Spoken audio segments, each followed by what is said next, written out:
Well, as the conflict escalates in the Middle East, Jewish people here in the UK are experiencing a startling rise in anti-Semitic attacks, with incidents up by 400% since Hamas's offensive at the weekend. Well, with Hamas declaring today a global day of jihad, 4 Jewish schools are closed in North London amid safety concerns for pupils.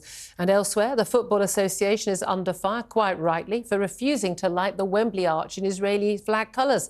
The chair of its Fair in Football group, Rabbi Alex Goldberg, has resigned over the issue, telling the Football Association, "Your formula looks like a form of moral equivalence, which is just not appropriate this week. The decision not to light up the arch has been received badly tonight within the Jewish community, where attacks on Jews in England have already gone up threefold. Many see the statement only to permit flags and representations of the competing nations as eradicating Jewish symbols." Well, among those who've also voiced criticism of the Football Association is Lord Mann. John Mann is the government's independent advisor on anti-Semitism, former Labour MP, and he joins us right now. Good afternoon to you, Lord Mann. Good afternoon. I wish we were talking to you under happier circumstances than today. We've talked an awful lot of events going on in the Middle East. I want to focus very much now on what is going on here in the UK.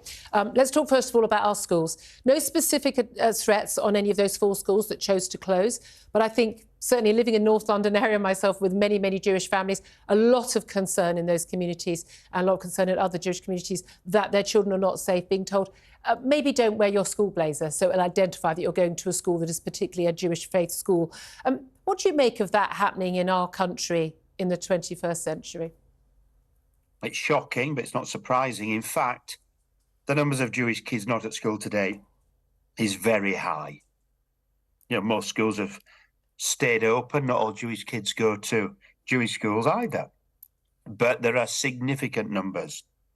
Jewish families who've kept their children at home today, significant numbers. And that's because they're scared. No other reason, scared. Scared to be on the streets, scared to be at school. And that's because of the scare of terror. And Hamas, Hezbollah are terror organisations and have murdered significant numbers of people. And of course, we're talking 17 known UK citizens who were murdered last Saturday. 1 kidnapped, and that's just the ones we know about. The number will almost certainly go up. And that's our own citizens, Jewish, part of our community, part of our country, murdered by terrorists. So the idea that it was hardly the biggest ask in the world. And when I made the ask, I spoke to Jewish community leaders dealing with the Football Association since Monday. And frankly, I'd have been more than happy. In fact, it would have been preferable to have it earlier in the week. I suggested Thursday, i.e. last night. And an hour or 2 of the arch been lit up. And where's the big deal in that? I mean, I couldn't have made it any easier for the FA. I pointed out that they could use the blue and white is the bluish is the religious colours historically of Judaism, the colours of the Jewish prayer shawl, and so they've got away with not putting up the Israeli flag. They would have got away with it. But it is extraordinary, isn't it? I'm rather of the view, Lord Mann, that actually politics and sport should be separated as much as possible. I didn't like the taking of the knee. Absolutely. I would really like it if we could just separate those two and let people have a break from politics once in a while. But it is extraordinary. Football Association has chosen to lit up the Wembley's arch 9 times in the last 9 years. They've lit it up when we had the attack on Istanbul Ataturk Airport in 2016. They've lit it up for the Ukrainians. They've lit it up for breast cancer awareness. The Paris Bataclan attack back in 2015. They've lit it up for the International Women's Day, International Day of Persons with Disabilities, in support of the NHS, even a tribute to Pele, but at least a footballer. Now, for them to say they don't want to light up the arch. I mean, look, in the big scheme of things, this is not the most important matter. However, it is significant, isn't it? When they say, we don't want to light it up because we don't want a backlash, we don't want a sort of controversy.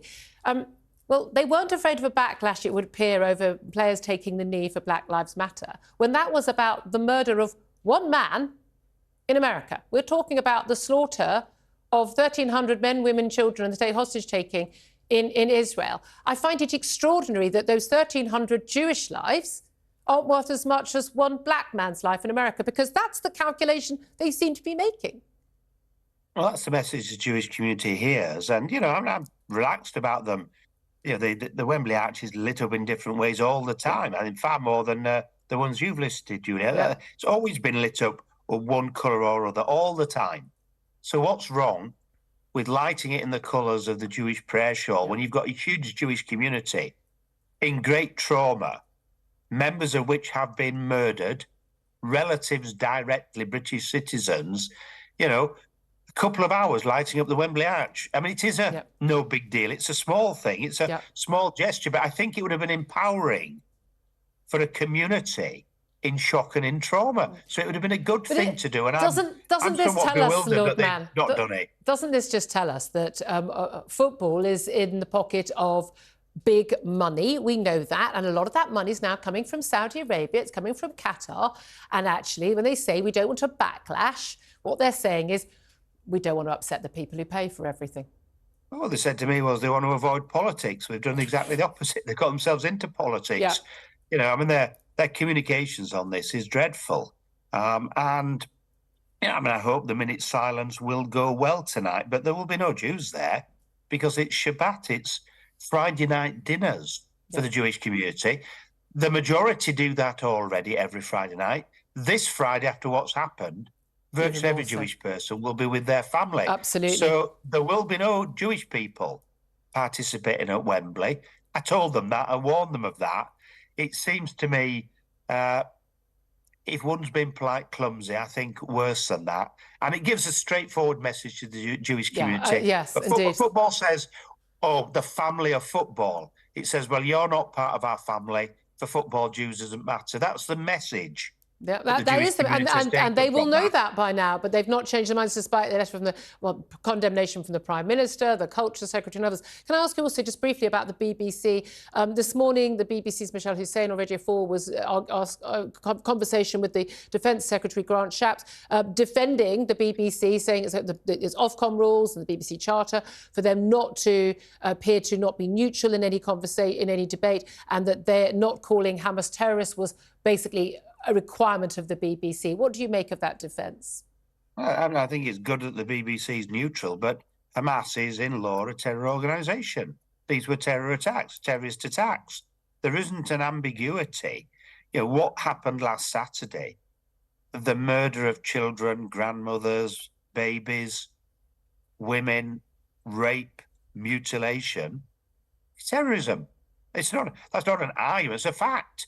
And so they, again, have managed to get themselves in this ridiculous position of trying to pretend when they all know this is terror. Well, call it terror. This was terrorist attacks by a terror organisation. Okay. And in this country, if you promote Hamas, you can be arrested. You should be arrested and prosecuted. Same with Hezbollah. And I heard you had a commentator on just as I was waiting to come on, saying this should be the Iranian Revolutionary Guard as well. I'd endorse that. I've written to government and said I fully support them being outlawed added as well. To that list. Okay. People promoting them, but people promoting Hamas, and I'm pleased to say the police have started doing this, should be arrested, should be prosecuted. And I'm delighted. I've seen evidence today reported, but I saw stuff in Manchester 2 days ago. The police are doing this, and that's good. As long as they should be taking action, indeed. Lord Mann, Lord John Mann, thank you so much for joining us. He's the independent advisor to the UK government on anti-Semitism. Thank